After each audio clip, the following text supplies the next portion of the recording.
Chapter 67, Chapter 58. Stop getting gross lake water on my kitchen tiles. In case you've forgotten, I'm dead, Ellie. The lake water isn't real, and he was right in both respects. The puddle of water that formed around his sodden shoes was intangible, and Regulus himself was in fact quite dead. Stop calling me Ellie, she protested reflexively. Oh yeah, and what are you going to do, Ellie? Kill me? Your lover boy already saw to that, and he was just as much of a prick as Sirius. I could just stop summoning you, Eliza threatened, not for the first time, as she bustled about the kitchen making tea for herself. And then, who would be your emotional support ghost? Regulus commented dryly, sitting down at her kitchen table and propping his chin up on his hand. She had obviously never seen Regulus in life, but she had seen enough pictures to know that he didn't look that much different in death. His grey eyes were still as sharp as ever, black hair falling down in waves just past his ears, but his skin at times seemed translucent, and his shoes had a bad habit of leaking lake water, the lake that he had died in. I'm sure Dumbledore would love to see what I've been up to, she returned, reaching up to her cupboards to grab a bowl. He might even be better company than you are. Regulus sniffed haughtily. I'm the best company the likes of you could hope for, Potter spawn. Okay, baby Black, she said dismissively, sliding into the chair across from him, and stifled a smile as he let out an indignant huff. I'm your god uncle, stop calling me that. You are quite literally the same age as me. Eliza deadpanned, and Regulus let out a forlorn sigh. Only the good die young. All in all, Regulus was quite good-natured about his death. She was sure if she had summoned him a decade ago, he would have been frothing at the mouth. But now, after so long, he seemed almost content. He said nothing of the other side, that she pulled him from, but she assumed in death at least he found a peace that life had never been able to offer him. You are a war criminal, Regulus, Eliza pointed out, and he rolled his eyes in return. Aren't we all? Of course, Eliza didn't have a rebuttal for that. Regulus knew far too much for her to be able to lie her way out of that one convincingly. Eliza had initially thought that the ghost would be furious to find out that his death had practically been in vain. He had died to destroy the Dark Lord, and Eliza had in a way pieced him back together, but Regulus had no qualms about it. Voldemort was gone, even if it was not in the way that he had originally intended. It doesn't matter if I'd never gone for that Horcrux, he'd said one night, eyes more misty than usual. I wouldn't have made it out of that war alive anyway.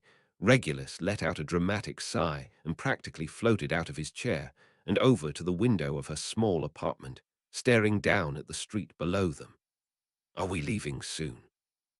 Regulus had been with her since October, Mexico, and when she had asked, the spirit had decided he wanted to join her in her travels, see the world he had never gotten to experience, and in his words, keep my godniece, whatever, out of trouble. Eliza had initially begun her travels in France, 2 weeks in a hotel in Paris, although she'd left early after the small incident in the catacombs. From there, she hadn't bothered with fancy hotels and had instead booked a hostel for a fortnight in the Pyrenees Mountains, famed for their alchemy research. There was a coffee shop on the corner that made the best muffins, and she fell in love with the libraries, rich in magical theory that improved her alchemy leaps and bounds. But the globe sat on her desk still remained rather empty, and so she once again packed her bags and decided to grab a portkey to Mexico. She booked a hotel room for a month in Taxco and was ready to start again. She traveled all round Mexico in the day, visiting ancient ruins and busy wizard shopping districts. She brought back books upon books and books and called Sirius and Remus on the mirror almost every night. Sirius and Remus weren't the only people from home she was still speaking to. She and Tom still had their journals, and somewhere between her second and fifth postcard, it had become a tradition to speak every night. Either Tom would ask first or Eliza would, but it always began with a simple, "How was your day?" And then Tom would complain about ministry officials, and Eliza would gush about whatever city she had visited today.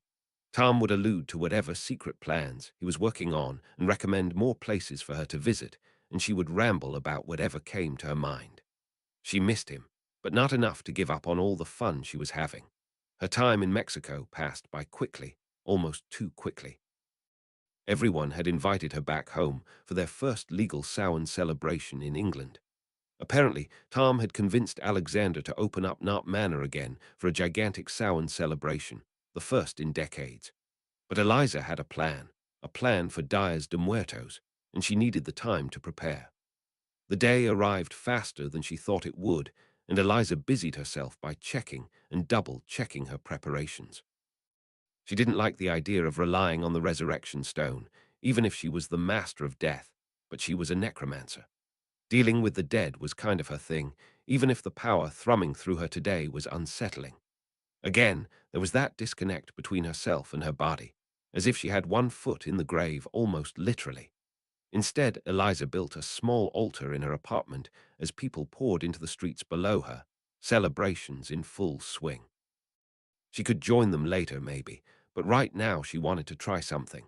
Placing Regulus, old snitch, in the middle of the altar, and a photograph Eliza focused on her breathing, centering herself as she slowly unfurled her magic.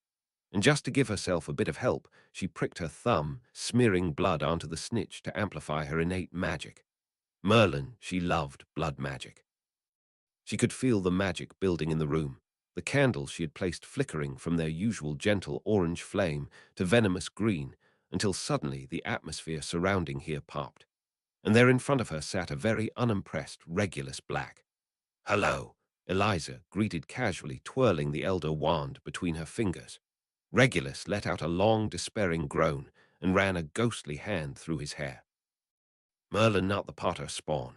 She hadn't told anyone about summoning Regulus that night, but he had become a permanent fixture in her life anyway.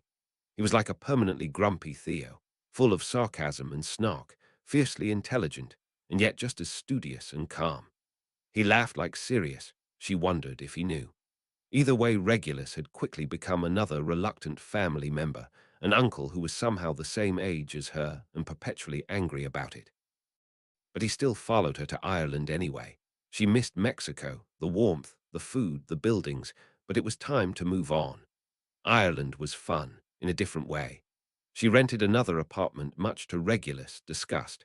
"You have enough money to rent a manor, why are you here?" She went out exploring in the day, and finally took a small break from studying and went out drinking. She met a boy with Tom's smile, but none of his charm and the sharp burn of the whiskey did nothing to stop the brief feeling of homesickness that hit her. Instead, she had another drink, danced with another stranger, and woke up in the morning for another adventure. She ventured into the darkened woods and wondered vaguely if the old stories about the she were true. She cast a tempest charm regularly and never strayed off the path. She swore the trees were closing in around her, and when she encountered a dark lark, she knew it was time to turn around. She had been lucky with one kelpie. She didn't want to see how she'd fare against another. "I don't know Regulus," Eliza mumbled, throwing her bowl into the sink as she joined him at the window. "It's almost Yule." "Ah," he said with barely concealed distaste. "Family. They're your family too, you know," she pointed out, and Regulus wrinkled his nose. "Was dead to them even when I was alive," he muttered, glaring at the lamp-post across the street. "Besides, I'm not the one who promised to visit them. She had only been gone for 3 months, and she called her family every night." It felt like barely any time had passed at all, and she was still restless. She still wanted to continue, to travel and move on and see new things. But at the end of the day, she had made a promise. "I won't be staying long," Eliza said, and Regulus let out a disbelieving hum. "Go home, Eliza," and for once she agreed with him. "Eliza," Sirius screeched the second she landed in the foyer of Grimold Place. Her luggage clattered around her when Sirius ran through it to envelope her in a massive hug, and Eliza laughed as she returned it.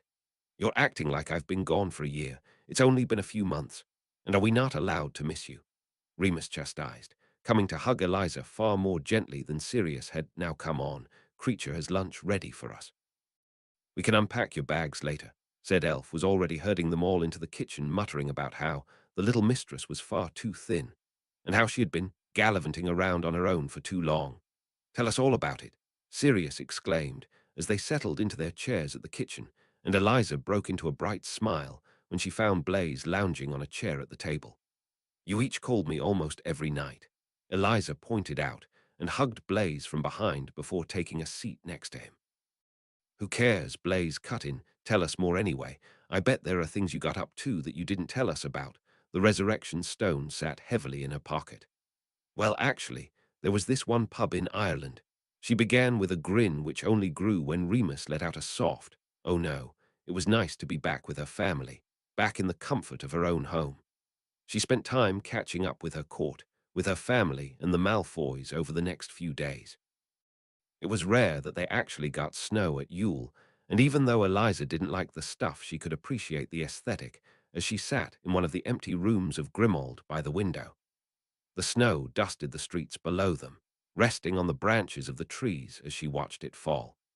She had returned home 3 days ago and had almost reflexively settled into her old routines, and yet she was already feeling restless. Now that she had begun to travel, she didn't want to stop. She wanted to continue on her way. But she couldn't deny that she was happy at home, happy to stay here for just a little bit longer. Moping over Loverboy? Regulus questioned as he popped into existence by the windowsill, eyeing the room in barely concealed disdain. Someone will see you, Eliza warned, but didn't withdraw the magic that sustained Regulus' incorporeal existence. It wasn't that trying, truly. Eliza always had an excess of magic, and with her title of Master of Death, it only made it easier to connect with her necromancy. The occupants of this house have a brain cell between them. They won't discover me even if I danced in front of them wearing creatures tea cozy, he said scathingly, and Eliza barely smothered a laugh. You are allowed to see them, you know, she pointed out, and Regulus scoffed. And you are allowed to go see your Dark Lord, and yet here we are. For the last time he's away on business. He won't be back until after Yule, she explained only somewhat mopingly. He was planning something apparently, something big, but she wasn't supposed to know about it. Tom had told her he'd return just before New Year's, 2 days before Eliza would once again set off on her travels. It wasn't a lot, but it was enough. I'm sure, Regulus drawled sarcastically, ever the sardonic prick. Shut up, she shot back, turning away from the window to glare at him only to pause when she saw nothing but empty air. Eliza, Blaze questioned as he halted at the door, dark eyes narrowed in scrutiny. Who are you talking to? Regulus hadn't been caught, but at what cost? Myself, Eliza offered up in answer, lying flawlessly. Blaze continued to stare at her. Eliza stared back. Tea's ready, and that was that. There were a few more near misses like that over the next few days. The prep for Yule kept everybody busy. There were gifts to buy and people to visit, and Eliza had never been more aware of how fast time seemed to fly, and as such she was also a lot less careful. She had just returned home to Grimmauld after visiting Daphne and Susan. The two girls had settled into an apartment by St. Mungo's so Daphne could be closer to her healing apprenticeship, and had bullied Eliza into visiting them. She returned home through Diagon Alley, and Regulus was still rambling about how things had changed when they stepped through the door of Grimmauld Place, only to suddenly fall unnervingly quiet, because Sirius was on the other side of the door. He was staring at the empty space beside her, confusion clearly on his face, as he cocked his head, not unlike the dog that he was. Giving himself a quick shake of the head, he instead turned to Eliza, a warm smile sliding onto his face. I thought they were going to hold you hostage. We're going out for tea tonight. Blaze's idea. Blaze's idea. It was a lucky escape, and Eliza warned Regulus again that they weren't being as subtle as they could be, and again Regulus waved off her concerns. She wouldn't remove their connection, though. Regulus didn't talk a lot about where his spirit resided all these years, and Death's words to her gave nothing away. In fact, Eliza would go as far as to say that Death was an incredibly creepy being, and Eliza had no idea what the afterlife was at all. But she knew enough to know that he would have been lonely. He had died thinking his family despised him, and despising the family that didn't.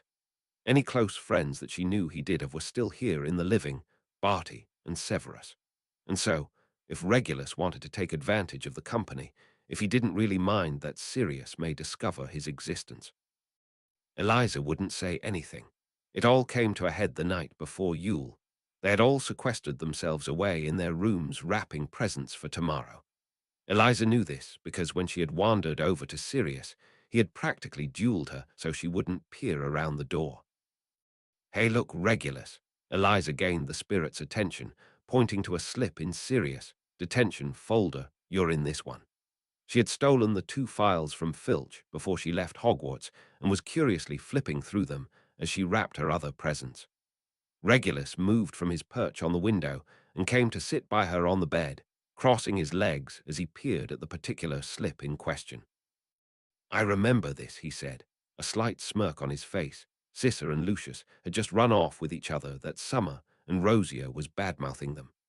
Now Cissa was a lot of things, but she always stood up for us.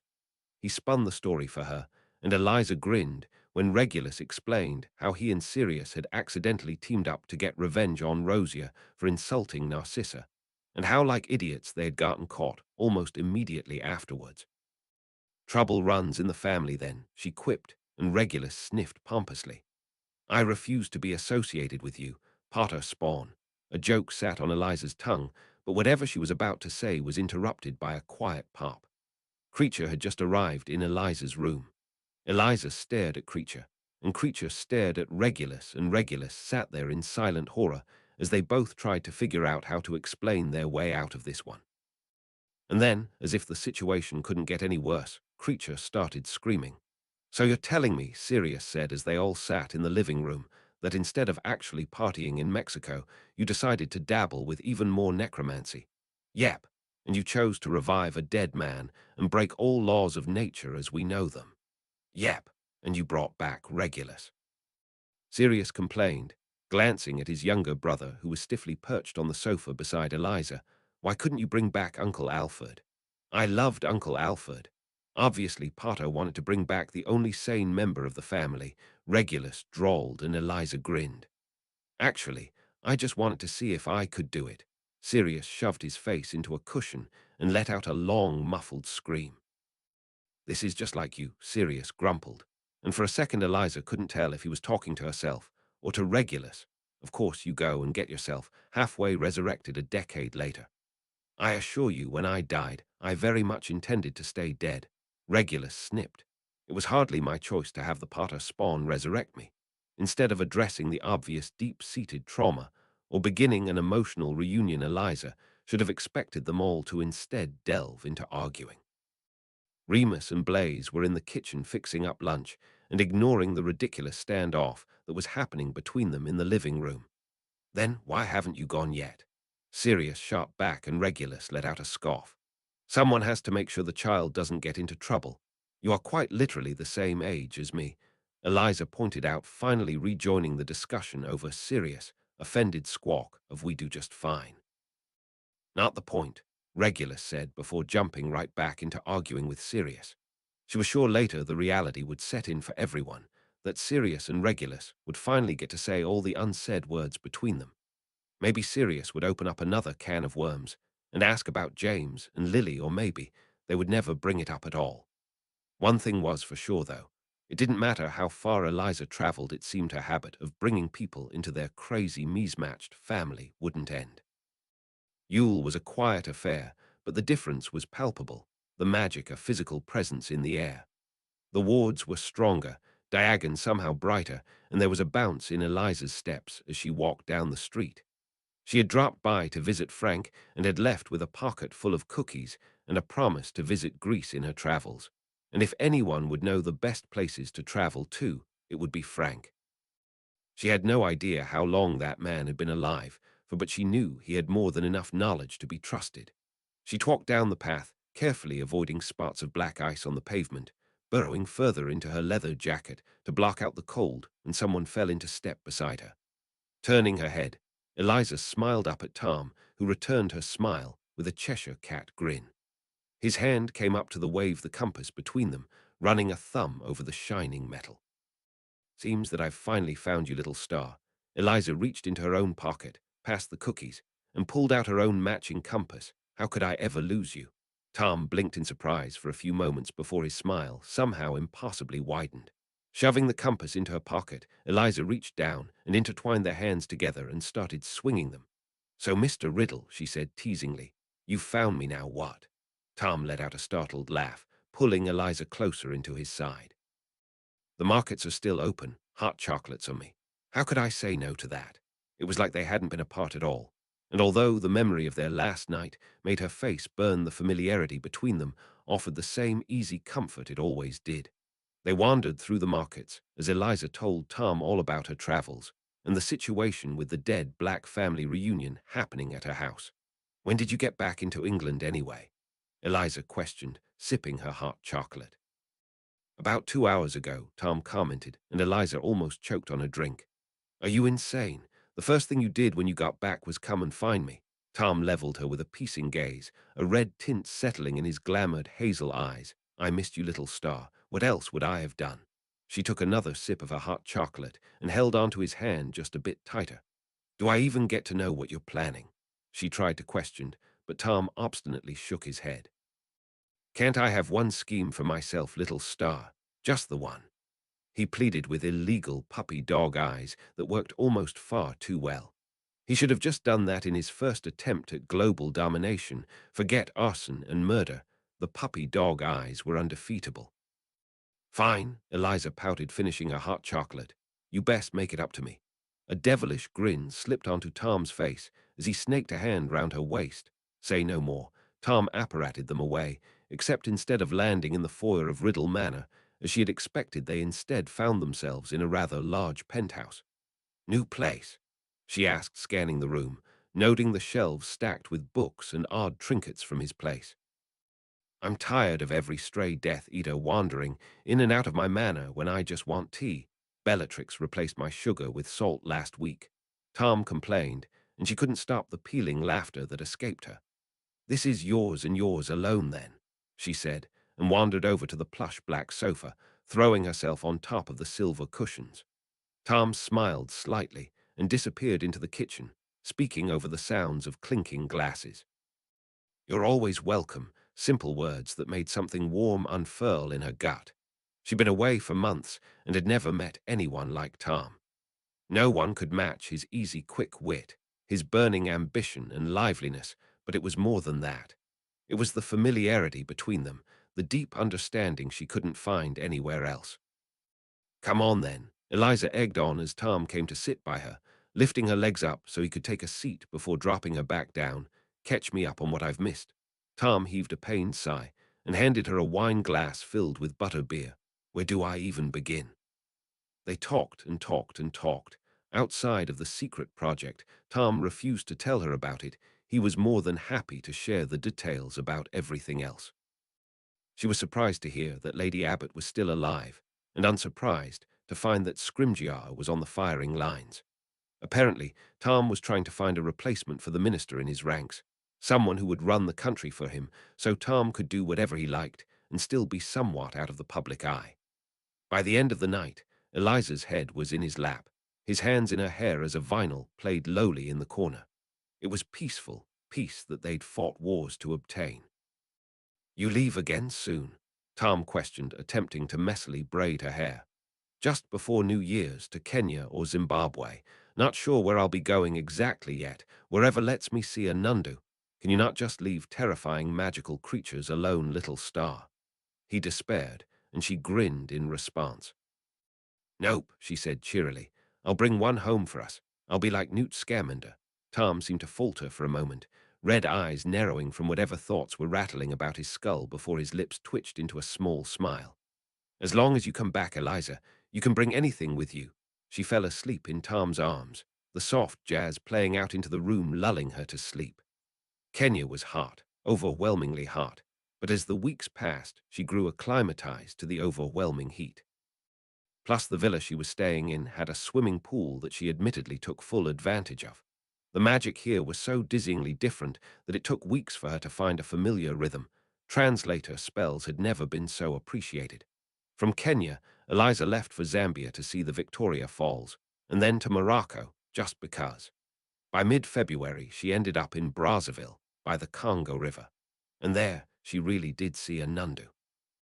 It was absolutely terrifying, dun white fangs glaring in the bright sun as he growled menacingly at Eliza.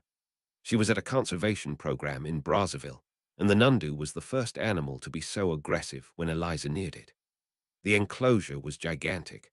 Obviously, an undetectable extension charm had been used, but instead of turning away from her, the Nundu impossibly grew taller, letting out a deep, low growl.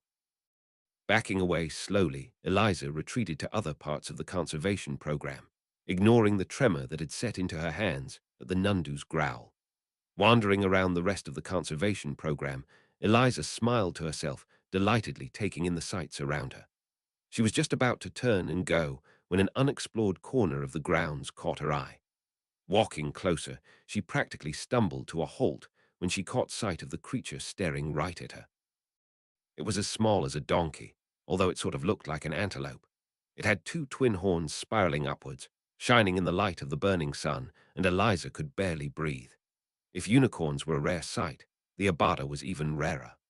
Hunted to near extinction for its horns that were said to cure any ailment, there were only a few left in existence, and they were notoriously shy creatures. Instead of shying away, this one moved closer to her until she could feel its warm breath on her face. Hesitantly, Eliza raised a hand and laid it against the abada's neck and almost collapsed in relief. Pure content spread through her, no more doubt, no more restlessness. Pure comfort overwhelmed her, and Eliza held on tighter, burying her head in the fur as the abada let out a soft huff. A warm hug, the knowledge that everything would be okay. She didn't want to let go, didn't want to move away when for once she was inclined to believe in the happy endings the fairy tales promised. The abada let out another huff and slowly shuffled away, big doe eyes meeting Eliza's as it snuffled at her open hand, looking for snacks. Letting out a soft laugh, she pulled her hands away and scratched behind the creature's ear instead. She didn't want to go, didn't want to leave the promised comfort that the abada gave her. Better than any potion, any cheering charm, even the patroness couldn't compare. Something else could, though. Nights on a sofa pressed against Tom, running down the streets with her friends at 4 a.m., and serious, warm hugs. She patted the abada one last time and walked away. It was said that the abada could fix any ailment, but Eliza had already found ways to dampen her restlessness herself. Blaze, go get some more milk. But consider. I don't want to. I will murder you, Eliza threatened, raising the butter knife towards Blaze's spot at the kitchen table. Blaze stared at her completely nonplussed until she drew her wand, at which he leapt out of his chair almost immediately. Going to get some more milk? Eliza laughed as he ran out of the door and went back to attending her pancakes. She had been in Egypt for all of 2 weeks when she had been bombarded with miracles from Blaze. He had finally been taken on as an apprentice curse breaker and had his first trial run with the Egypt branch with none other than Bill Weasley. Since then, they had been living together. Eliza spent most of her time buried in the library of Alexandria, although she occasionally visited Blaze at the cure-breaking site. She had even helped out a few times, but caused so much trouble that more often than not she was asked to leave. Curse-breaking definitely wasn't for her. Living with Blaze wasn't anything new. It was easy as breathing after all this time, but it was different not having any adult supervision. She had not always been so good at making pancakes. The court came round every fortnight, sleepovers becoming a regular occurrence. Now Eliza had settled down somewhere for longer than 2 weeks.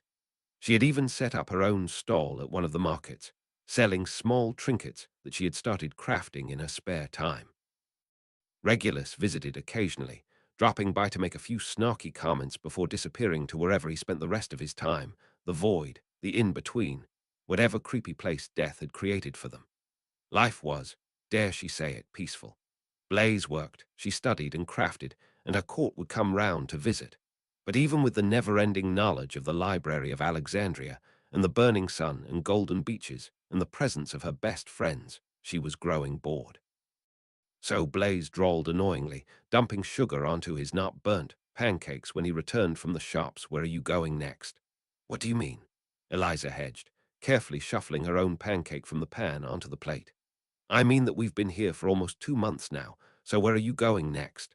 You say that as if I'm not happy here living with you, she retorted, taking a seat across from him even when he let out an exasperated sigh.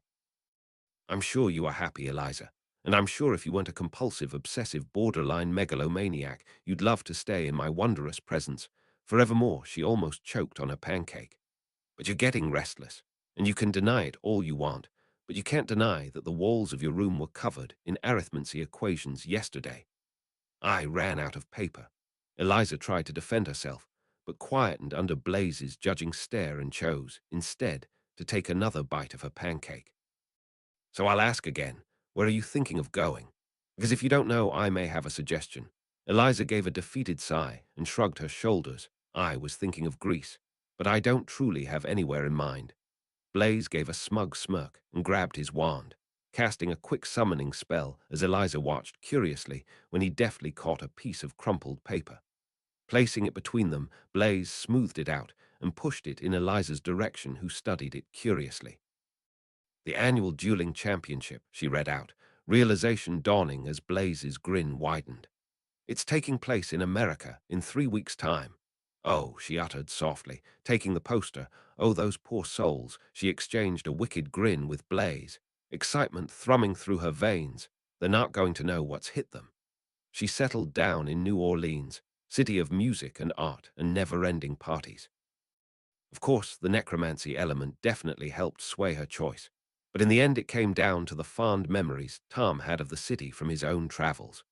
And so she decided she would get a small apartment in New Orleans and apparate to New York for the few days the championship took place in.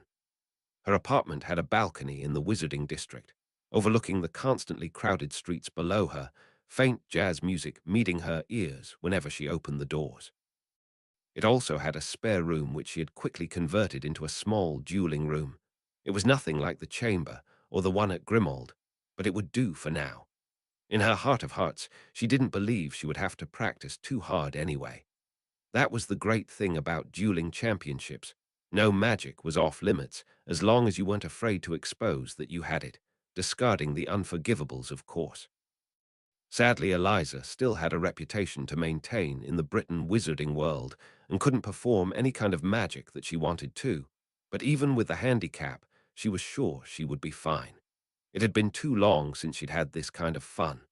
She spent her time before the championship exploring. She found a cafe 5 blocks down from her apartment that sold the best pastries and was open to anyone wishing to study. And there was a witch who worked both in the Muggle and the wizard world, having owned a voodoo store for the past decade, who offered to teach Eliza all she knew about necromancy. The jazz was brilliant, and the nights Eliza wasn't writing letters or talking to Tom, she was out on the streets and in the bars, loud music blaring everywhere and a drink in her hand. And in the mornings, art filled the streets, and the music was never too far away. She was falling in love with New Orleans, just a bit. New York was different kind of loud. Most of it was most likely due to the amphitheater-sized dueling arena, the wizarding district bustling with competitors and crowds alike. Eliza enjoyed her somewhat anonymity as she wandered in and out of the crowds as the day of the competition drew closer. No one cared too much to keep up with Wizarding Britain, having been the laughing stock of the world for so long. A few would recognize the girl who lived Monica, but Eliza was happy to have at least outgrown that role back home. People knew her more for her actual achievements rather than her scar, and now it was time to add one more accolade to her name. She'd watched the duels before her, making notes of any competitors who advanced who could pose a threat. She wasn't surprised to find most of them were a lot older than herself, and some were veterans in regards to dueling championships. No one would be expecting much of her, a freshly graduated kid, to actually pose a challenge. Hopefully, some of them would be dumb enough to underestimate her. Tossing her hair up into a ponytail, Eliza stepped into the arena, automatically locking eyes onto her competitor as they strode across the arena to meet each other. And what a surprising match this is, folks. The announcer's voice echoed throughout the arena. "Dominic Milton, a finalist in our past dueling championships, but never quite making it to the top. You can back it now, you know," Milton said arrogantly, running a hand through his brown, speckled with gray hair. "No one would blame you, kid." "Maybe that's why you've never won one of these yet," Eliza drawled, twirling her wand between her fingertips. "Your arrogance just keeps blinding you." Facing against Eliza Potter, a recently graduated Hogwarts student from the UK, Milton bristled before letting out an overly pronounced laugh. "I'm sure you can hold your own on the playground, kid, but you're with the adults now. Although she has no dueling experience, I can tell you this match isn't what you think it is." The commentator continued gleefully, and Eliza allowed a manic smile to slip onto her face, as Eliza Potter is the one and only Triwizard Tournament champion. There was a reason they let her into this championship with no prior experience, after all. Milton let out a choked gasp, stance shifting almost automatically as he started taking her just the slightest bit seriously. "I won that when I was 14, by the way, Eliza couldn't help but slip in. But do go on telling me about how I'm not on the playground now. The announcer finally started the countdown. Eliza bowed with an overly exaggerated flourish and turned away, stepping to the countdown until finally she span around and cast a protego. Whatever spells, Milton sent her way being immediately repelled. She stayed on the defensive for a while, enjoying the confusion that settled on Milton's face as she continued to seamlessly dance around his attacks, deflecting those she couldn't perfectly sidestep. This is a dueling championship. Are you going to attack at any point? Milton called smarmily, and she smiled slightly, deflecting another simple stupefy. Only if my enemy insists. She dismissed her protego and immediately cast a simply first-year leg-locking jinx at Milton. Whilst he took the time to laugh at her attack, Eliza was already casting her next spells, summoning two snakes who landed with a disgruntled hiss in front of her. A near-on 10-foot king cobra and a whole 8-foot black mamba. Throwing a protego up to protect her, and the snakes, Eliza ignored the shocked gasps of the crowd and instead addressed the two snakes. Incapacitate the man in front of you.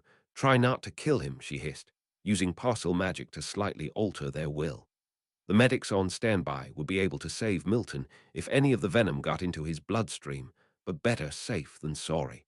And as the snakes started moving, Eliza finally launched on the offensive. Milton was forced to parry her never-ending wave of attacks, trying to split his focus between stopping the carefully advancing snakes and deflecting her attacks at the same time.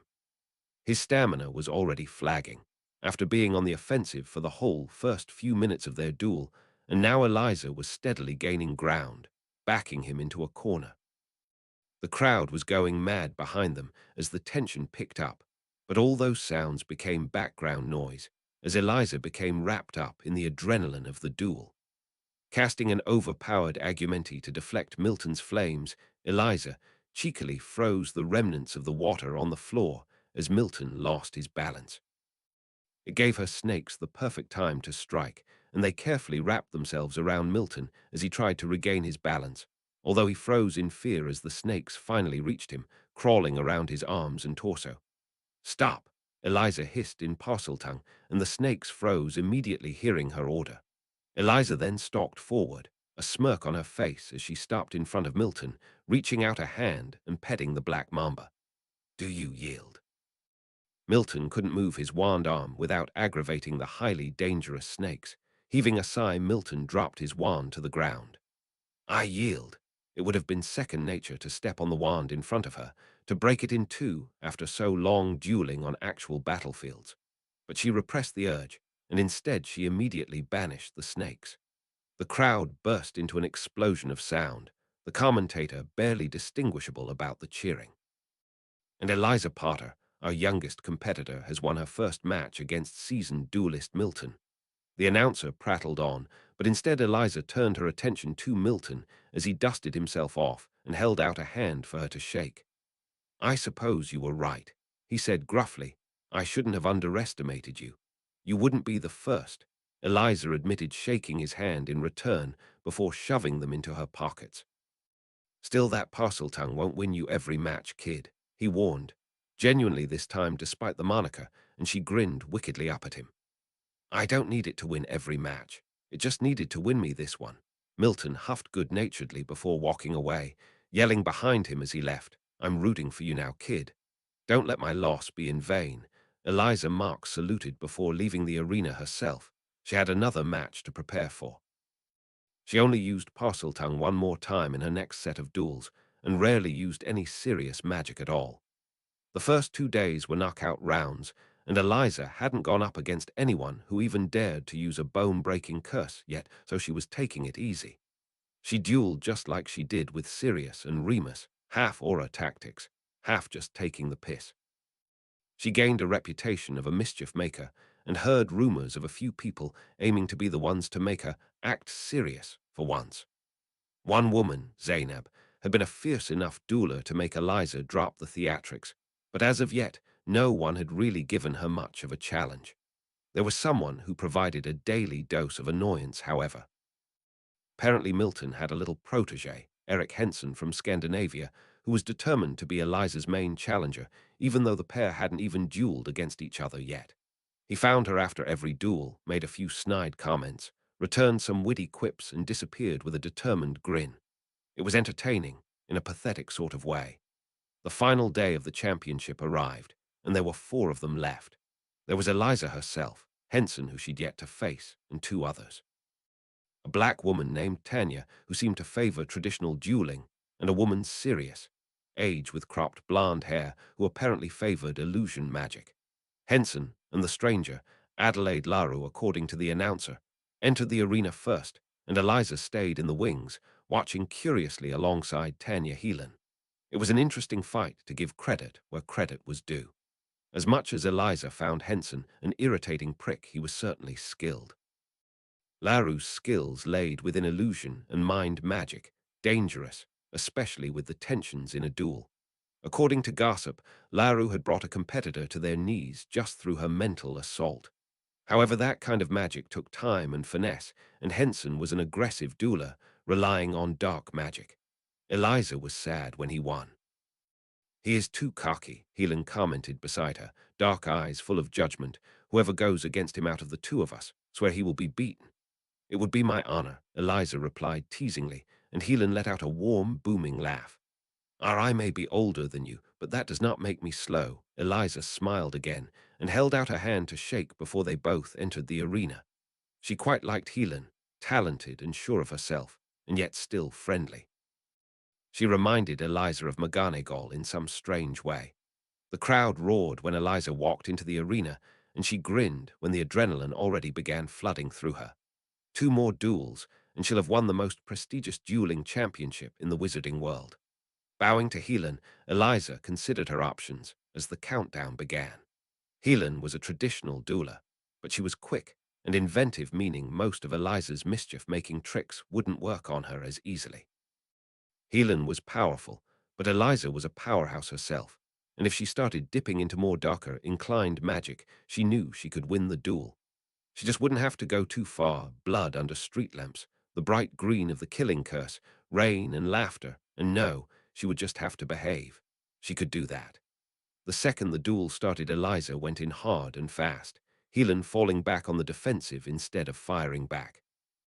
Feeling a bit mean, Eliza decided on one of her favorite tricks and cast a bombarder, successfully hitting Heelan with a bone-breaking curse when she jumped out of the way of the explosive.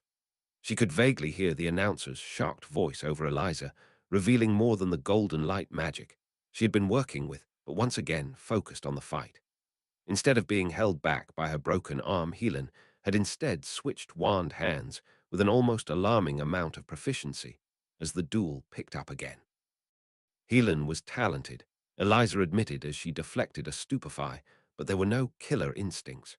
The only experience the older woman had with that of championships, where any injury would be healed as it happened. Her reactions were slower when all she had known was safety. Sighing, Eliza cast a rapid-fire repertoire of spells and grinned when the conjunctivitis curse hit. Instead of waiting for Heelan to heal herself, she cast a disillusionment charm on herself so that when Heelan recovered, she still wouldn't be able to be found. Carefully skirting around the arena, Heelan began casting in random directions, even when her sight recovered. When Eliza was finally behind the woman, she dropped her disillusionment charm and cast a quick silent expelliarmus in quick succession. Heelan's wand went flying, and Eliza cast a stupefy before she could attempt any wandless magic. They announced her victory. "I hope I posed a bit of a challenge," Heelan said as they walked out of the arena, and Eliza smiled politely even if she still felt horribly restless, ignoring the bloodlust that was creeping up on her. "One of the best duels I've had in a while," she admitted truthfully, missing her sessions with Tom and the Death Eaters. "No one would mind if you let loose a bit, you know," Heelan said suddenly, and Eliza raised an eyebrow curiously. "I'm from New Orleans," she said with pride. "We live and breathe dark magic, and I can tell when someone's been holding back." Smiling ruefully, Eliza shrugged. "I've been staying in New Orleans, actually, but I have a bit of a golden girl reputation to keep at home, I'm afraid." "Oi, Potter," Henson interrupted their conversation with a cocky grin, ready to lose. "I'm sure you can beat him either way, honey. I'm rooting for you," Heelan said good-naturedly, and began pushing her back towards the arena with a wave. Her final fight. I didn't know you had dark magic like that in you, Potter, Henson jibed, and Eliza grinned sharply. You wouldn't want to know the things I do, Henson. If you say so, girl who lived. She couldn't stop the frown when she heard the moniker and bowed sharply when the countdown began. Henson would want a dark and messy fight, one which Eliza could match with ease. But she couldn't go too far and, well, it would be a shame not to put what she had learnt on her travels to use. The duel began as she predicted. Both her and Henson went straight on the offensive, trading violent spells as each tried to grab the upper hand. One of Eliza's cutting spells hit his leg, and she just about moved away from his bone-breaking curse. A few minutes into her duel, Eliza smirked to herself and cast an overpowered agumenti. The water roared around her, forming a tidal wave between her and Henson, but before it hit, Eliza froze it. Wall of lethal sharp ice separated her and Henson, and unless he cast Fiendfire, it would be taking him at least a minute to burn through her walls. Grinning in giddy anticipation, Eliza pointed her wand to the sole of her dragon-hide boot and cast a small transfiguration. When her boot hit the ground now, it left a soft trail of chalk on the first beneath her.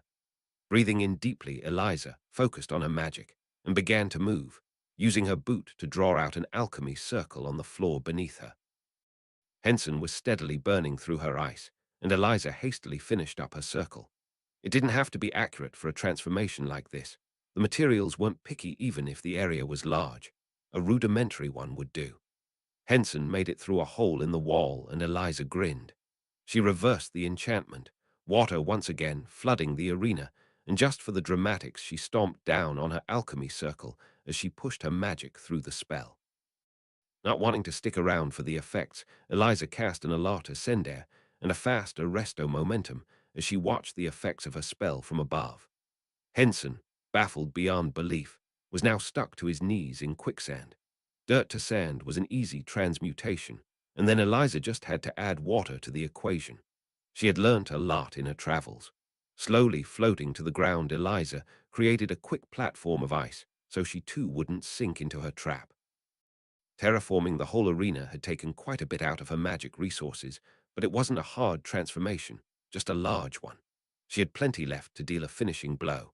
Henson was still valiantly fighting, even though he could only deflect her incoming spells, instead of moving away, and Eliza felt her grin widen when her finishing blow hit. Henson's wand arm flopped grotesquely limp to his side, wand slipping out of boneless fingers. The bones in his right arm and hand had been banished. Eliza smirked down at him from her perch and laughed happily when he yielded. She reversed her spells immediately. Aside from the bones, she was afraid he'd have to grow them back himself. The crowd went mad, the commentator screaming with them, crowning Eliza the winner of this year's annual dueling championship. She would accept the prize money later, return back to her flat in New Orleans, but for now she basked in the applause, waving out at the crowd. It wasn't snakes, Henson joked weakly as he stood behind her, running a hand through his cropped hair. Why? Eliza asked, entertaining him for a while, not a fan. Damn terrified of them. Oh, then you never would have lasted long against me, she joked, forever clinging onto her Slytherin pride. That was insane, Henson exclaimed as they both wandered back into the wings to await the final announcements. I've never seen any alchemy on that scale, and that bone-removing curse. He paused to poke his jelly arm. Man, that is lethal. I knew you were holding out on us, Potter. Is that why you were being such a prick? To annoy me into dueling properly? He's not the best at social interaction. Milton's voice came from behind them, and Eliza tensed briefly before relaxing. Shut up. No, be thankful, buddy. She could have used snakes. Henson shoved Milton's arm from his shoulders with a pout, and Eliza had to stifle a snicker at their dynamic. Who taught you how to do that, by the way? Milton questioned, and she gave a smile. The alchemy. I spent a couple of months in the library of Alexandria. But the parcel magic, my boyfriend. And that is a terrifying answer. Have a nice day, Eliza laughed, and ignored the fact that what she said wasn't quite true. At least Blaze was right. She did have fun. She said goodbye to New Orleans with a heavy heart. Had fallen in love with the city and what little time she had spent there, and honestly she truly wouldn't mind returning, perhaps with a certain Dark Lord. She packed up her belongings, gaining more and more from each city she stayed in, and bought a new portkey for her new adventure. The first 2 weeks of June were spent in Switzerland by the lakes and mountains, and Eliza couldn't believe the summer was here already. It had almost been a year now, of non-stop traveling, and it was everything she hoped it would be. She'd learnt so much, and she could tell she had grown. She had always been independent, but now it felt different, as though she had finally grown into it, instead of having it forced on her. Regulus joined her more often than not these days, and Eliza renewed the blood seal on the snitch quietly. It was up to him if the spirit wanted to visit or not. Eliza wouldn't make him ask. Merlin knew even in death blacks were prideful bastards. Sending a box of chocolates to Remus, Eliza packed up again, Switzerland too quiet for her liking, and ended up in Venice. And she stayed in Venice, and in the blink of an eye, her birthday was around the corner.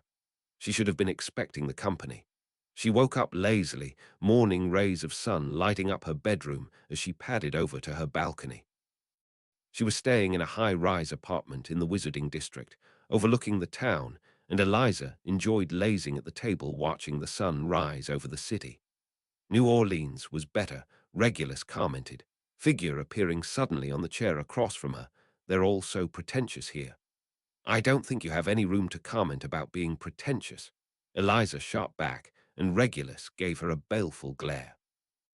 My pedigree might have a disturbingly incestuous background, but you don't have to be mean about it. Eliza let out a bark of laughter, and a faint, pleased smile crossed over Regulus' face as he gazed out at the city. Is this how you're spending your birthday?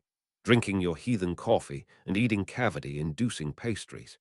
Just because you're a tea-loving bastard, excuse you their fight was interrupted by a knock at the door.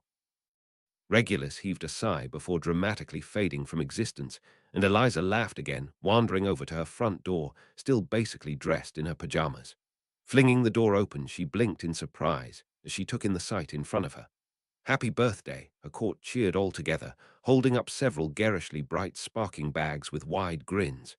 Is that my sweatshirt? Blaze questioned at the back of the group with a judging stare. No, she replied instantly, like the liar that she was. Are you going to let us in? Draco complained. We haven't seen you in months, 2 months, and then you don't even bother to let us into your flat. He continued as if she hadn't even spoken. Sighing fondly, she stepped away from the door and ushered them all inside, pausing to give Daphne a hug when she passed her.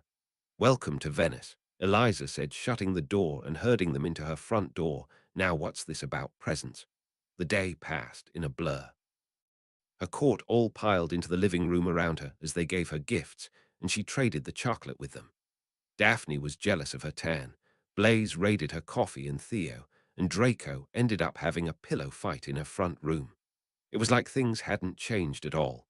Daphne complained about the workload at St. Mungo's, and when Eliza offered some of the books she'd bought on healing magic, the blonde almost cried. I need to beat Merryweather, Eliza. She's the most irritating witch I've ever met. Of course, Daphne would turn her degree competitive. Draco was still working closely with the Weasley twins. Evident by the canary cream, he actually tricked Blaze into eating, and Theo had been doing some traveling himself, ending up in France for a couple of months before returning to the Wisengamot. Her court also wouldn't tell her what Tom's top secret plans were, but they did bring her a bottle of Ogden's fire whiskey, so she supposed she would forgive them. The hours passed. They all piled into a local restaurant, and then Draco had the brilliant idea to go grocery shopping together, so Eliza would actually have things in for a proper sleepover. Sirius and Remus wanted to come round, Theo explained, tossing 3 bags of popcorn into their shopping trolley. But it was a rough full moon yesterday, and neither of them felt up to traveling. They'll probably call later tonight, though, Daphne chimed in. And Eliza paused to grab a jar of Nutella, planning to introduce her court to the wonders of Muggle food. They raided the supermarket for all it was worth, Blaze pushing Draco along in the shopping trolley. When they arrived back at the flat, a gigantic blanket fort was already set up, and her court all paused in a state of shock. Thank me later, Regulus complained from behind her, but by the time she turned around, he had already disappeared again. She wondered who taught him to make blanket forts, Sirius maybe.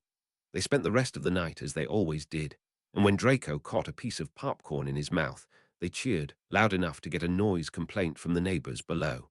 It was worth it. Eliza woke up in the morning, before anyone else, to the sight of an owl perched comfortably on her kitchen table. Moving over quietly, Eliza fixed herself up a coffee and got the owl some water before she grabbed the letter. Little Star, happy belated birthday. The owl and I had a bit of a spat in regards to when the damned thing would actually deign to deliver you the letter. But as long as you received it, now I suppose all sins on the owl's behalf can be forgiven. You can just tell it's a Malfoy owl. I've only just received your latest set of postcards. I'm not surprised you won the dueling championship.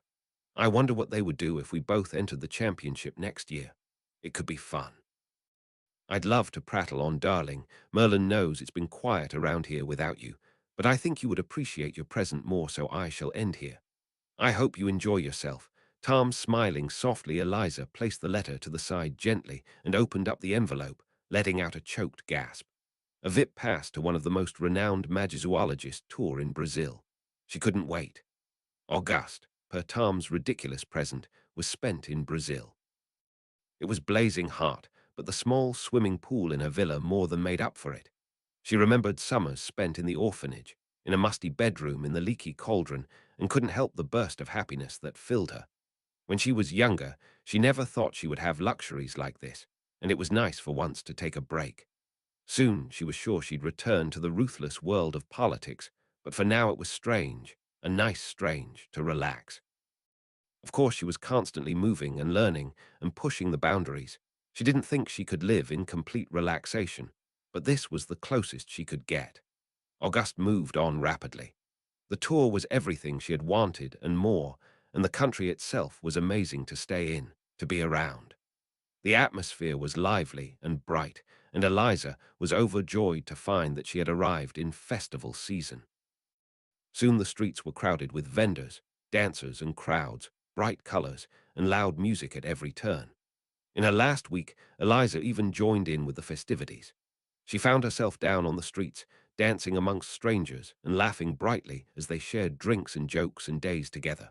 She wanted someone else by her side, though, and at night in her dreams, a stranger's grip was replaced by Tom's, and she fell asleep to the sound of his laughter, echoing from memories long since past. More weeks, more traveling. Putting down roots had always been a strange concept to Eliza. She didn't mind not returning home for a bit longer. Summer had gone, leaving behind cold, sharp air and the fading tan on her skin. October arrived just as Eliza arrived in Greece with suspicions crawling in her shadow. She had yet to have a peaceful Samhain. She doubted escaping the UK would stop that particular tradition. Greece was nice, charming, and almost quiet after how hectic Brazil had been. Not that Eliza minded. She enjoyed the new experiences, but at heart she was a solitary creature. It was good to finally grab some time to herself. She spent most of her time in the libraries, reading and reading and reading. Greece was well known for its necromantic practices, and although Egypt was a wealth of knowledge, there was no denying that Greece also had its own individual thoughts. She was so caught up in her usual day-to-day routine that she didn't even notice Samhain was upon her until she woke up the next day. Again, that horrid, discomforting feeling was back, and Eliza almost went home for the holidays just so she could have some company. Her body felt too confining, like she was something else, something more, and it didn't matter how much she clung to her coffee, her hands remained unflinchingly cold throughout the day. Rolling her shoulders and restraining a shudder, Eliza wandered over to her desk, deciding to distract herself with a few books. She didn't think she could bring herself to step outside today, couldn't bring herself to brave the crowds. Instead, she settled at her desk and draped a blanket over her shoulders, as if it was a cape, and ignored the ever-building tension that refused to let her go. The day moved on, and then between one blink and the next, Eliza moved from one world to another. It was not any less jarring, no sudden ease, when Eliza once again found herself in Death's realm. The darkness was still as heavy, still as oppressive, and it was hard to get her bearings when Eliza still couldn't exactly pinpoint her own body. Hello, she had never quite forgotten their voice, but hearing it again sent new sharp waves of terror flowing through her. Is this going to be an annual thing then? Eliza spoke carefully, the darkness clearing around her to leave her in the same barren landscape they had inhabited before. Death stood in front of her, as intimidating as the last time. Their milky blank eyes were locked onto her own, and when they smiled, Eliza swore she couldn't even move. "You are only young mater. I am here to give help, advice, provide a guiding hand." Eliza nodded, not quite knowing what to say. Everything came with a price. Of course, she couldn't take the title without having to deal with its consequences. "You have been learning more," Death's voice came again, chapped lips moving to give the pretense of normalcy. But their voice came from all around, and Eliza could do nothing more than listen. "I see that you stole one of my favorites." "I didn't steal," Eliza rebutted immediately, feeling herself settle. Maybe that was what bothered her so much about this place, that as much as it was eerie and discomforting, it would be easy to stay here, to begin to feel at home. "I borrowed." Regulus black, Death crooned, and Eliza restrained a shudder. He didn't want to die in the end. "Did you know that?" "Oh, he tried to be valiant, but he was never made for that, was he?" Death didn't move, but for some reason Eliza swore they were closer to her. In her last meeting with Death, she had thought they were leveled. In their own words, they were inevitable, unchanging. Now Eliza wasn't too sure. "You could bring him back," Death suggested, and when they shrugged their shoulders, it felt like the whole world around them echoed the movement. "He still has a body, waterlogged though it may be. You have the power to bring him back, not forever, though." "No, no, no, never forever, but you could." Eliza didn't like this. She really didn't like this. As if sensing her hesitance, Death withdrew into themselves, the oppressive presence disappearing slightly as Eliza felt like she could finally breathe. Death heaved a sigh that rattled their lungs before they dusted off their suit jacket, the stark black velvet a contrast to the haziness surrounding them. "Take your time, master. My promise is the one that you can trust." "And what's that?" "You need not rush through your life. You have all the time in the world." Death smiled, teeth pearly white perfect, and at odds with everything else against them, and for some reason that was more unsettling than the whole situation put together. "I'll be seeing you, master." Eliza woke up with a choked gasp, feeling colder than she ever had, with goosebumps that wouldn't leave. Her skin was crawling with the phantom remnants of death, no matter how long she stayed in the shower, and she swore for a second that her usual green eyes were tinged with the milky white of death's. The books on her desk no longer held her interest, not after the unsettling encounter with death themselves. Regulus faded into her existence as she was throwing things into her suitcases. "Fun Samhain." "Shut up," Eliza shot back, sliding all the books of her desk into an open suitcase. "I don't need your snark right now, Black. I'm dead, Ellie. If anyone knows about how creepy your spontaneous little travel to the afterlife was, it would be me." Stalking into her bedroom, she began to pack all her clothes, throwing them haphazardly into the bag as well. She still felt too unsettled for magic right now, could feel it crackling uneasily beneath the surface of her skin. "It wasn't that bad last time." She muttered more to herself than Regulus, but the spirit heard her anyway. "Ah, but you've meddled now, Potter. That changes things," Regulus warned and floated towards her bed, absently fiddling with the grim plushie resting on her pillow.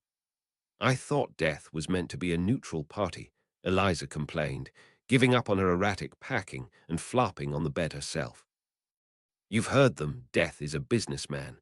That doesn't make them neutral," Regulus pointed out, and Eliza had to pause at that, had to wonder how much Regulus actually knew about the entire situation before shoving those thoughts away.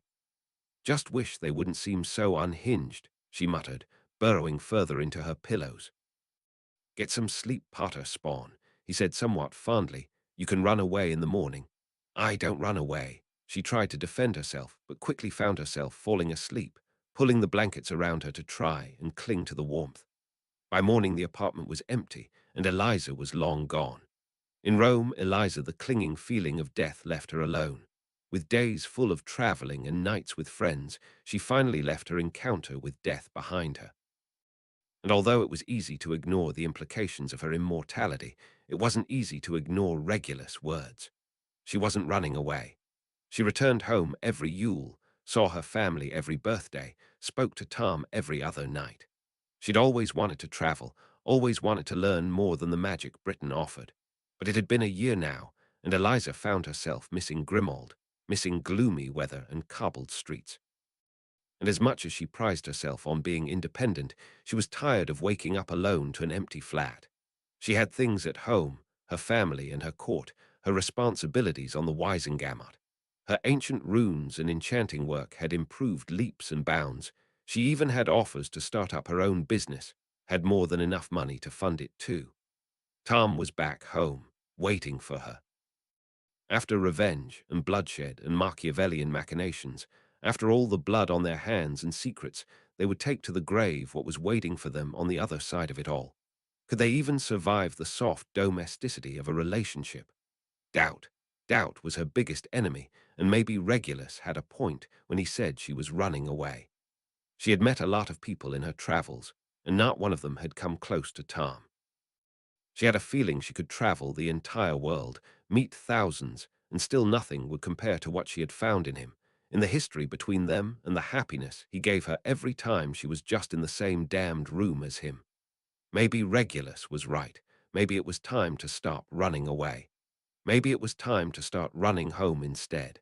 It was almost Yule. Grimoald was achingly familiar. After years of not placing roots, Eliza was near overwhelmed when she returned to her old bedroom, unpacking with the intention to stay. She'd arrived back at home just in time for the Yule solstice, missing the Malfoy Yule ball much to Narcissa's dismay. She'd spent the night with Sirius and Remus, Blaze fluing from Egypt. It was just like the old days, and she loved every minute. She hadn't told Tom she was back yet. She wanted to surprise him, but all it would take would be for him to check the compass to realize she was back in the country. Eliza had recruited Barty into keeping him busy until it was his birthday, but then again, Tom was still as unpredictable as always. There was no telling what would happen. As the days whiled away in that strange haze, they always tend to between Yule and New Year, Eliza spent her time with Sirius and Remus. She told them all about her travels, omitting her brief confrontation with death. Regulus visited occasionally, but stopped once he caught sight of her, and Sirius tinkering with the motorbike again. If the spirit thought the silent treatment would stop them, he had evidently not asked Remus. The night before his birthday, Eliza got a knock at the door. Tom stood on the other side, red eyes crinkling as he smiled down at her. "I was supposed to be surprising you, you prick," was the first thing Eliza said to him, pretending to glare up at his stupid, smug face. It had been a year since she had last seen him, almost a year and a half since she had left properly, and he still took her breath away. "Welcome home, little star," he replied warmly, and Eliza's lungs tightened at the sound of his voice. "I'm afraid I just can't let you out. Do me on this one. And what's that supposed to mean?" She questioned, but Tom didn't say anything else. His smile impossibly grew smugger as they continued their ridiculous impasse. "Tom," she repeated, "what do you mean?" "Go get changed," Tom ordered mockingly, eyes bright and cheerful. "I refuse to go anywhere with you in Malfoy's old Quidditch jersey." "It's comfy, shut up." She did in fact leave to get changed. Something told her that wherever Tom was taking her would require something more than a pair of ridiculous fluffy bunny slippers. And she couldn't deny the giddiness rising within her, gleeful excitement at the thought of spending time with Tom after being apart for so long. Throwing her leather jacket on, for good measure Eliza practically jumped down the stairs, only to find Sirius and Tom having a ridiculous staring competition in the foyer. Clearing her throat, an action that reminded her of Umbridge, and she had to restrain a shudder at the memory. She tried to stop the staring competition to no avail. "Sirius," she warned, and shot a glare at Tom for good measure when his lips quirked into a brief smile. "What?" Sirius protested. "I'm not doing anything, notably." He didn't stop. "You know, maybe I'll move in with Uncle Save after all," Eliza complained dramatically. "He would never do this to me. I think if I started darkening Severus' doorstep, the man would have a heart attack, little star." Tom drawled, and both Sirius and Eliza let out barks of laughter, ending the staring competition once and for all. "Now come on. I have more surprises I have to show you." Waving goodbye to Sirius, she joined Tom on the doorstep, hesitantly looping their arms together as they walked down the street. It was cold, as always for England in winter, but at least it wasn't snowing. Some of the Christmas lights were strung up all over the streets due to the Muggles, but Eliza couldn't deny that they looked pretty. "And just where are you taking me, Riddle?" Tom let out a dramatic gasp, pretending he was fatally wounded. "Here I am, trying to surprise you, and I get the last name treatment. Oh, cruel fate, how have you become even more dramatic?" Eliza despaired, smiling at his antics despite herself. That's why you need to be around. My ego will only continue to grow at an exponential rate without you around, he replied promptly. Yeah, that's the reason I need to be around, she said teasingly, only to blink in surprise when he took her bait. No, he said softly, that's not the reason, Merlin. She wanted to kiss him. Come on, Tom said, tightening his arm around her. I've put a lot of effort into this. We're doing it right. The familiar sensation of apparition overtook her, and Eliza was already glaring at Tom by the time they appeared elsewhere. Why do you always do that? Just apparate us with no warning, she complained with no real heat, steadying herself using Tom's arm, who took her whining good-naturedly. As if you don't give me enough heart attacks in return, she couldn't argue with that one. Glancing around them, Eliza quirked a brow as she studied the ginnel they'd found themselves in, eyeing the old crumbling brick wall in front of them. Turning to look back at Tom, who stood as the picture of innocence, she could only give him a look of confusion. The brick wall is truly a riveting sight, she said dryly, and Tom snorted quietly, shaking his head. I'm sure you've heard of my secret project. I have no idea how you convinced Draco to keep his mouth shut. Tom's answering smile was nothing short of terrifying. You're about to see its grand reveal, Tom said, placing his hand on the center brick of the old wall. At first, nothing seemed to happen, and Eliza rocked back and forth on her heels as her gaze flickered between Tom and the mysterious wall. A rumbling sound echoed from around them, and she watched wide-eyed as the wall slowly slid apart, or more accurately she gawped at what was behind said wall. Tom paid no attention to her slack-jawed silence, and instead walked straight into the plaza, a spring in his step as he threw his arms about around him. Welcome, darling, he proclaimed, coming to a stop in front of the fountain in the middle of the plaza, to the City of Stars.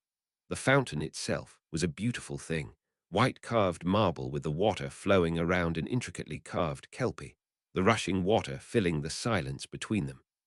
The buildings all around the plaza were lit up with a beautiful golden glow, and colorful lanterns hung from all the rafters.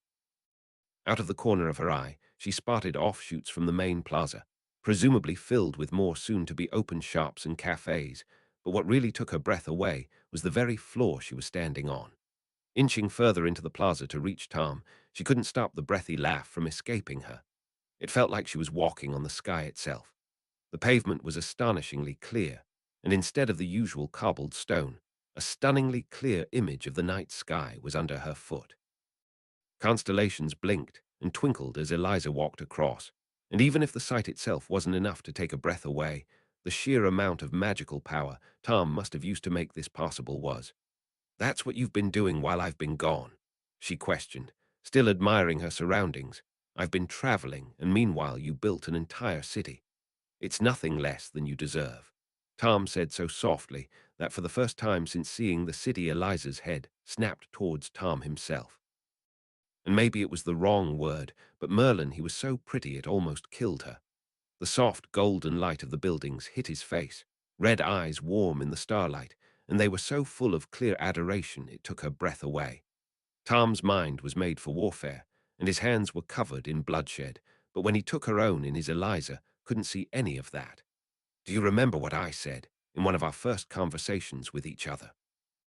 Tom questioned quietly, and Eliza forcefully stopped her feet from shuffling and instead grinned up at him. The time you tried to kill me, or the other time you tried to kill me? I'm sorry, Tom, but you'll have to be a bit more specific. Tom began and cut himself off, giving a sharp exhale as he looked up at the skies, as though he was begging the gods themselves to give him strength. I'm trying to do something for once here, darling, and you're being quite uncooperative. Eliza rose her eyebrows, nodding her head in a gesture for him to continue, but couldn't stop the soft smile settling on her face, or the warmth curling in her veins as Tom obviously tried to disguise his nerves. You might not remember, but I asked you if you believed in fate. I never got an answer. She did remember that, with an unnerving amount of clarity. Moments with Tom blurred together most of the time, settling into her memory as bright bursts of happiness, soft contentment, and rushing adrenaline, but she remembered that. She had asked him if he believed in fate in turn. She had never gotten an answer either. I didn't believe in fate before, Tom said eventually, hands still gripping her own, You know me, little star. I've fought for everything I have tooth and nail. I'm a villain and I'm good at it, and I chose that path myself. But you make me a better man, Eliza, he said carefully, meeting her eyes earnestly, and I could travel the entire world and live for another 100 years, and I'd never meet anyone like you. I told you once that I want you to be happy, and that I wasn't good for you, and that you should have everything you've ever wanted. He cut himself, an internal war waging behind red eyes, and Eliza tightened her grip on his hands.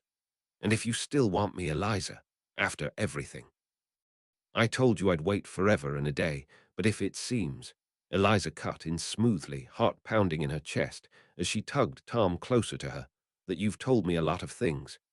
Then perhaps it's time I say something new, Tom replied easily before taking a deep breath. I love you, Eliza Potter. And if you shoot me down now, I'll still love you. I'd love you forever if you let me. I'd give you the world if I could, anything you could ever want. The silence between them was suffocating, and Eliza took a minute to stare up at Tom in complete bafflement. They were both fools, both ridiculous fools.